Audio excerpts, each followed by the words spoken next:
My name is Engineer Wasim. My question to Harun Saab and Dr. Shamshad Akhtar. In order to ensure fair taxation to all sectors of economy, documentation of economy is very important. But in the Pakistani context, all the successive governments, whether political or military, they did not show any tangible progress on this front, whether due to political consideration or any other matter. This is the big dilemma due to which organized corporate sectors of economy are constantly complaining that we are overly taxed. So as a result, many corporate sectors are going from this economy.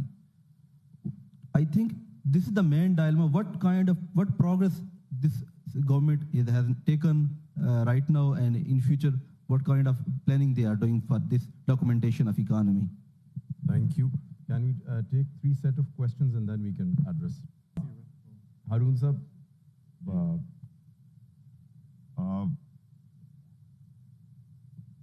Just a couple of things on taxation. We've got to keep in mind that according to the Constitution, federal government cannot tax agriculture income. So if agriculture income is 25% or agriculture is 25% of your GDP, then FBR is only taxing on 75% of the economy. That's the first thing.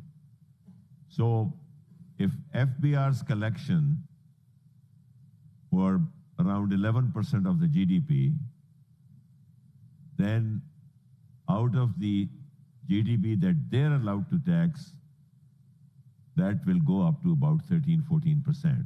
That's the first thing. Secondly, you are not taxing on the service sector. The industrial sector constitutes over 60% of the tax revenues. And actually it is only 18% of the GDP. So that is where the extra burden comes in. And it's not just the industrial sector that is paying income tax on it. It is collecting as a withholding agent many other taxes for the government. So FBR's performance is not as bad as it comes up in almost all the discussions, that their tax to GDP ratio is the worst in the world by being around 10.4%. It's not that bad. It's somewhere around 12-13%. And if you take parts of the service sector in which the FBR should be taxing but hasn't gotten hold of that, like transportation, construction, and the traders and all that, that is another 25%. So virtually that's why you feel the weight on the 50% documented sector on which FBR is trying to extract the taxes. So imagine if FBR's ratio tax to GDP is around 10.4% and they are taxing only 50% of the economy, then they are actually collecting 20% out of that 50%, which is very high, which is high. So wherever they are collecting the taxes from, they're doing well, but they are ruining that sector by putting on the weight of their collection on certain documented sectors.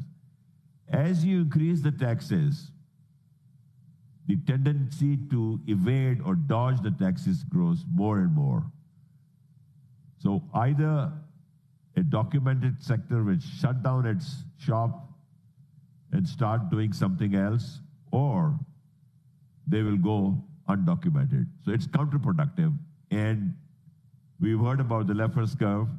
Stefan, I think, doesn't believe in that because he has a long story and practical experience.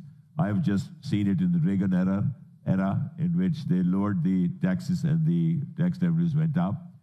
But the theory still exists. And what I'm saying is that if we lower our taxes, I personally think we've crossed that point of Leffler's curve, the peak return of taxation. I think it has to come down.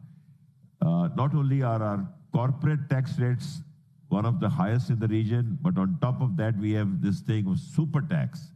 So all inclusive, That combined with worker welfare fund and workers' profit participation fund and the intercompany dividends and dividends, I mean, sometimes we cross 60%. No business can survive in that. And the ones that are surviving will be tempted to go out where the tax rates are much less.